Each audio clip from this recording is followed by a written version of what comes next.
Meninas, boa tarde. Obrigada pela presença de vocês. Boa tarde. Vamos então para o primeiro assunto do dia. A Venezuela anunciou uma parceria com o MST do Brasil, destinando 10 mil hectares de terra para a produção agrícola, sob gestão do movimento. O ex-ministro das Relações Exteriores venezuelano, o Jorge Arreaza, destacou a iniciativa como um cumprimento dos ideais de Hugo Chávez, contrastando com a atual postura do governo brasileiro de Lula. Nicolás Maduro, ao promover a colaboração, destacou a importância da produção de alimentos saudáveis e convidou o MST a enviar uma brigada para cultivar em solo venezuelano, reforçando os laços ideológicos e cooperativos entre as partes. Vamos começar com a professora Carla Bene. Até aí tudo bem, né, Carla? Você tem algumas terras, eu tenho interesse de produzir, você é a Venezuela, eu sou o Brasil, e você convida um grupo que faz parte do meu grupo para produzir nas suas terras. Tem alguma coisa errada aí para você? Não, não tem nada de errado nisso daí, até porque a gente precisa pensar na questão da agroecologia, né? Então, que esse é o foco específico do MST. Então, se eles vão produzir lá, isso daí não é nada que tenha, assim, uma relevância muito grande. Mas eu acho que o interessante é que quando a gente fala alguma coisa do MST, por exemplo, ou sobre o assunto que está relacionado, que é a reforma agrária, esse tema é muito interessante porque a gente associa isso, por exemplo, a pautas de esquerda. E o país que fez reforma agrária no século XIX foi os Estados Unidos, com o Homestead Act. E hoje você tem um volume muito grande de famílias que vivem dos assentamentos que foram feitos em 1860 e pouco no governo do Abraham Lincoln. Então, aqui eu até fiz uma lista, que a gente tem uma lista de vários países que já fizeram reforma agrária, como o Japão, o Egito, a Bolívia, o México. Então, é muito interessante saber que hoje a gente tem 90 milhões de americanos descendentes de assentados que receberam terra do Estado. E lá atrás, a gente está falando aqui de muito tempo atrás, isso daí foi algo muito importante, porque foi durante a Guerra Civil e justamente para poder atenuar a questão da escravidão. Então, você veja que interessante, quando a gente pensa de reforma agrária, um grande país como os Estados Unidos já fez isso há muito tempo atrás e já entendeu que isso é uma questão estrutural muito importante. Aqui no Brasil, nós ainda estamos muito presos a essa vinculação do MST a pautas de esquerda. E, para completar, a gente recebeu a notícia vinda de um país, de uma ditadura que tem um governo que se diz um governo de esquerda e aí aumenta ainda mais, põe mais lenha na fogueira para que esse entendimento prevaleça. Mas eu queria te ouvir sobre isso, Deise. Lívia, e além disso tudo, né, a gente tem, agora nesse último governo, né, no Lula 13, a gente tem algumas rusgas entre o MST e o governo, né? Ali logo que o presidente Lula assumiu, ele levou o Stedley para a China, dando um aceno de que ele iria contemplar o que o MST queria, né? Iria contemplar a reforma agrária, mas eu acredito que o presidente tenha percebido num determinado momento que se associar ao MST, que aqui no Brasil ainda tem aquelas pautas muito ligadas aos anos 80 e 90, essa associação poderia ser ruim para ele no momento que ele está querendo estabilizar ou aumentar a popularidade dele, né? Então, ele fez um aceno para o MST, aí depois ele deixou o MST de lado e agora o movimento segue cobrando posturas mais proativas do presidente, né? Então, enquanto aqui no Brasil o MST tem essa rusga com o presidente Lula, ele se alia a uma pessoa, a um país que está pedindo o apoio do Lula e tem questionado esse apoio, né? Então, o presidente, na verdade, ele se vê um pouco num jogo cruzado aqui. O que eu faço? Eu apoio, eu aceno para o MST, correndo o risco de derrubar minha popularidade. Agora, eles se aliam a um governo que pede a minha atenção, mas se eu der, eu também prejudico a minha popularidade. Então, tem um pouquinho aí de uma indireta política para o presidente Lula, né? Governo que, nesse momento, sobretudo, Ana, vou começar aqui com você agora, um governo que está, vou dizer muito entre aspas, porque são as informações que vão chegando para a gente sem uma conclusão oficial.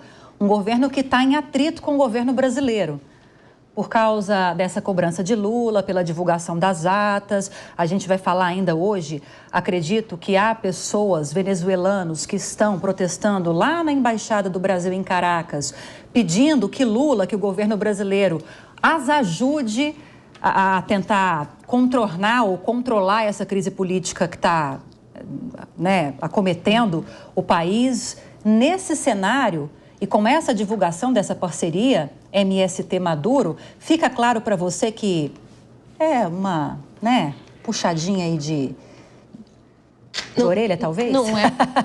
Ou uma criticazinha? Boa tarde para a nossa audiência. Não é uma puxadinha, é uma puxadona.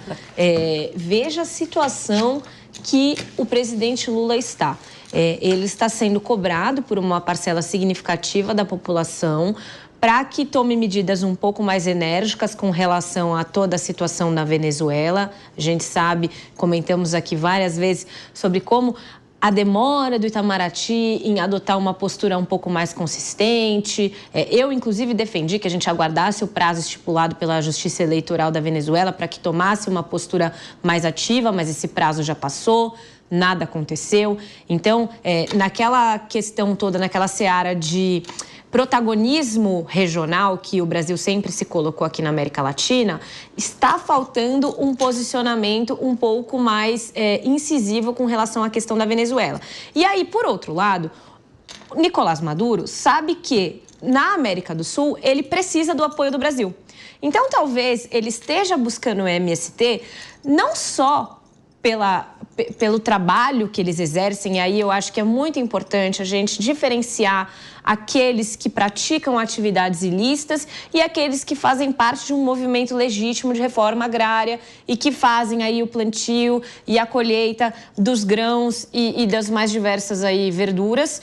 E aí ele chama para perto o MST, talvez na expectativa que com isso o presidente Lula baixe um pouco a guarda e retome relações com a Venezuela. O que eu acho que neste momento é imprudente por parte do presidente fazer, porque vai cutucar a turma do agro que não gosta do MST e vai dar um aceno que ele está de acordo com o que está acontecendo na Venezuela. Então é bom o presidente Lula pensar 2 vezes antes de cair nessa armadilha. Acha, Priscila, que ele vai cair nessa provocação? E, antes de tudo, você vê realmente como uma provocação ou algo natural? Como é que você está acompanhando essas notícias? Boa tarde, Lívia, as minhas colegas de bancada, a nossa audiência. Eu não acho só que foi uma provocação ao presidente Lula, mas eu acho que foi uma provocação, né, do Nicolás Maduro também ao grupo do MST. Em que sentido? Trazendo consigo, trazendo com ele esse poder. A gente não pode negar que na sua campanha o nosso presidente, né, ele usou da força do MST e queria e trouxe, né, essa força do MST com ele, e agora parece que ele está querendo se desvincular de alguma maneira dessa força. Então, Lívia, eu entendo, não é, que não foi só um chamado para que o presidente Lula saia, né? Que assim tem sido chamado, que ele estaria em cima do muro nas questões relacionadas às eleições. Mas o MST, né, aqui, ele tem tido sim uma rusguinha também com o nosso presidente, que, instado a se manifestar, como as meninas já disseram aqui anteriormente, ele não pegou na mão para seguir, né, juntamente aí com o movimento, porque isso, segundo a gente pensa, poderia, de alguma forma, trazer uma conduta mais negativa dessa associação com ele nessa altura do campeonato aqui no país. Então, eu acho que é um aceno, sim, para que o Lula entenda que, olha, ou você fica do meu lado, eu estou trazendo os seus para o meu lado, para o meu caminho, né, dando um chamado ao presidente. E eu acho, por fim, que não vai fazer, como você me perguntou agora respondendo, né, não acho que isso fará com que o presidente saia, né, em defesa ou em contrário do que se vê na Venezuela com relação às eleições. Então, eu acho que vai ser um chamado, sim, e o é, mas isso não fará com que ele saia do que a gente tem dito aqui nessa questão murista, né, com relação às eleições lá na Venezuela. Carla, é possível o governo do presidente Lula encontrar um meio termo? Porque esses movimentos sociais, e aqui eu não falo só do MST, foram e possivelmente serão sempre muito importantes para essa base do governo Lula. Mas ele está tentando, e isso fica muito claro também pelas notícias que a gente sempre traz aqui na Jovem Pan, de que ele está tentando se aproximar de alguma forma do agro, e ele também precisa do apoio do agro. Só no Congresso a gente tem uma bancada gigantesca ligada aos produtores rurais. Há alguma saída possível que não desagrade tanto e não agrade muito só um lado? ou não? Essa é uma equação complexa, mas eu imagino que a gente tem que ter uma saída possível. Tem que ter uma saída possível, porque esse grupo e outros, eles realmente ajudaram, como nós acabamos de falar, como vocês falaram, ajudaram na eleição. E agora, literalmente, se você começar a olhar, eles estão levando uma canelada, né? Então, toma uma canelada atrás da outra. Então, assim, eu acho até que seria importante, porque a base, a Frente Parlamentar Agropecuária nossa, são mais ou menos 314 parlamentares. Então, eu acho até que seria importante um posicionamento do presidente como um exercício pedagógico. Nós precisamos entrar no século XXI separando os conceitos de MST, discutindo seriamente a questão da reforma agrária e, diante de todo esse calor, essa seca, essa queimada e de tudo que a gente está passando, isso também poderia ser um gancho para a gente seriamente discutir uma forma diferente agroecológica de se produzir nesse país.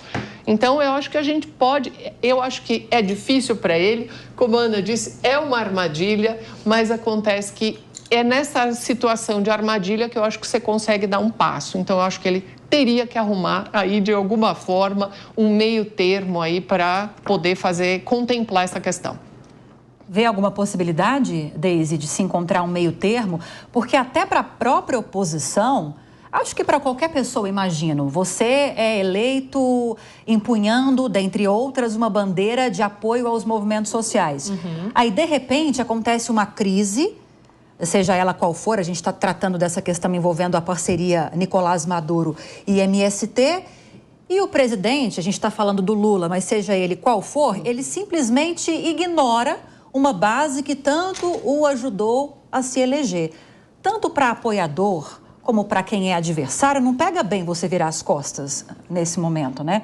Você pode ser o próximo, por exemplo, com certeza, né? Até porque, né, Lívia, política, Maquiavel já falava, né? Você não tem que manter a sua palavra porque o homem, ele é mau, ele é vil por natureza e ele também não mantém a palavra dele. Então, é um preceito, é meio que uma prerrogativa da política.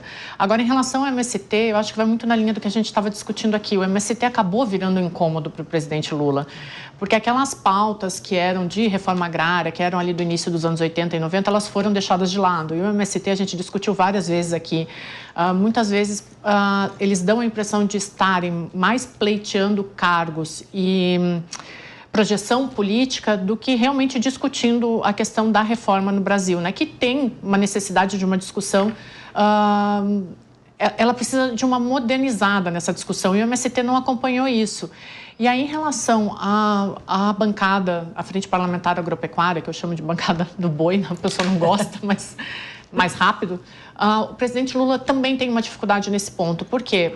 E olha como ele está se enrolando mais ainda, porque ele tinha dito que não iria participar da sucessão da Câmara dos Deputados, né, da presidência da Câmara dos Deputados. Ele começou a interferir agora e o próprio Ronaldo Caiado, que foi o responsável pelo surgimento da bancada aqui no Brasil, inclusive foi através do Ronaldo Caiado que surgiu a UDR, que originou a Frente Parlamentar da Agropecuária. O Caiado já sinalizou que não está contente com essa posição do Lula e com essa entrada do presidente Lula nessa disputa pela sucessão da presidência da casa.